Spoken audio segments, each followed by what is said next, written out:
a wide range, severity with long-term effects, characterized by communication or social development, or a repetition in behavior pattern. In severe cases, an autistic child may never learn to speak or make eye contact. However, many children with autism and other autism spectrum disorder may be able to live a normal life. Some early signs of autism include a typical social and communication behavior, repetition in behavior pattern or movements, and special interests. Early signs of autism normally appears in the first 1 to 2 years of the life of a child. Some children have many early signs of autism, whereas others have only a few. These signs may include delay in speech skills, movement skills, cognitive or learning skills. These children may be hyperreactive, impulsive, or have inattentive behavior. Also, some autistic children may experience epilepsy or seizures disorder. Because children on the autism spectrum do not understand what others are thinking or feeling, they tend to have unusual mood or emotional swings. These children do not have a normal speech pattern, such as repeating phrases and talking at others, lacking a strict daily routine and getting very upset if the routine changes. They also have very keen interest in certain subjects or activities.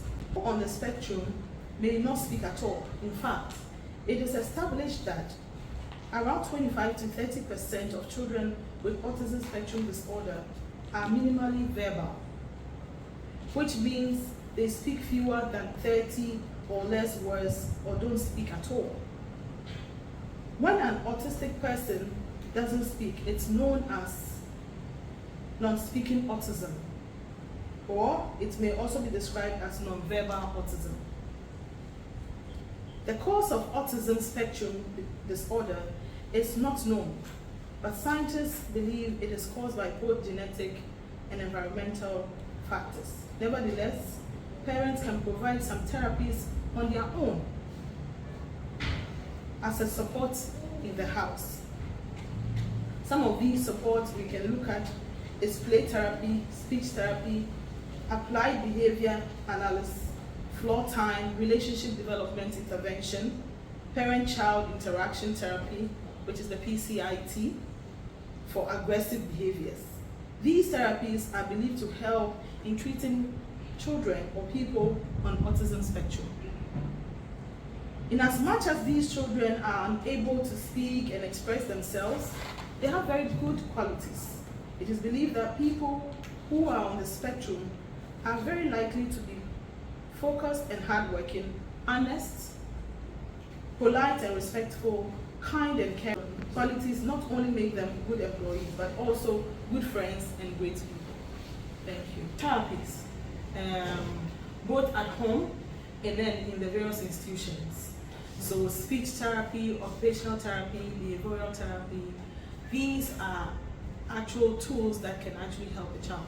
But most importantly, getting the child in an inclusion school or a place that there are more children that can help the child to actually develop.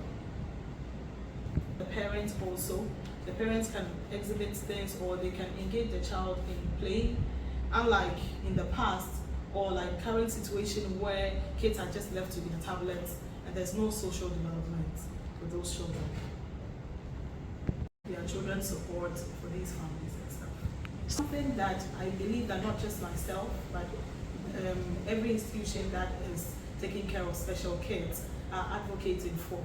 And we are hoping and believing that the government will look at it on a large scale to support these children, because it's not easy without those therapy.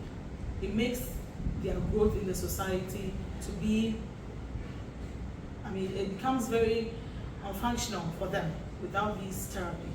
And especially with the early intervention, it's very, very important that we get government and then also even companies taking it up as a corporate social responsibility to support institutions in that form to render these support, therapy support, educational support for children in that category. So I'm believing that today, marking an Autism Day, organizations listening to us, we are now entering into we are actually in the second quarter of the year. I believe that companies should look at it as part of their corporate social responsibility to help, and then also the government also paying keen interest with special needs children. So it's quite sad when the society regard these kids in that category, or people living with autism in that category. There are a lot of successful stories relating to people living with autism. So people living with autism are normal like us. Their brain is only responding differently. And the differences that we have in this world makes us the unique people that we are and we find ourselves. So people with even autism, they tend to be very hardworking, very loyal, very honest, and whatever field you find them, they tend to be very good, even sometimes better than what we sometimes think is a neurotypical. So the fact that they are living with autism does not mean they are out of the society, no. And I want to use today as a platform to also reach out to parents that if you have children living with autism or any kind of neuro issues, you're supposed to reach out. And there are a lot of institutions, including Muller Neurodiversity School, that are helping these kids. And they're amazing, they're wonderful, and I believe that we need to look at them from that perspective and stop putting them in a box and feeling that, oh, these are cursed children, or these are kids that don't have any place in this world. They are actually great.